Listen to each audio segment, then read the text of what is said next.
Itong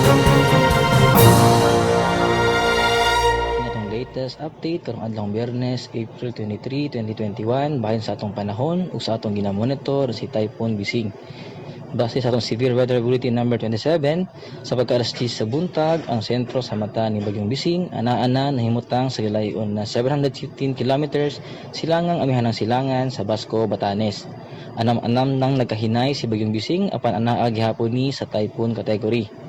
Aduna kini dala na hangin o maximum sustained winds na 120 kilometers per hour dol sa sentro ug mga paghuros sa hangin na moabot sa 150 kilometers per hour. Nagairog kini paamihanang silangan na adunay paspason na 25 kilometers per hour.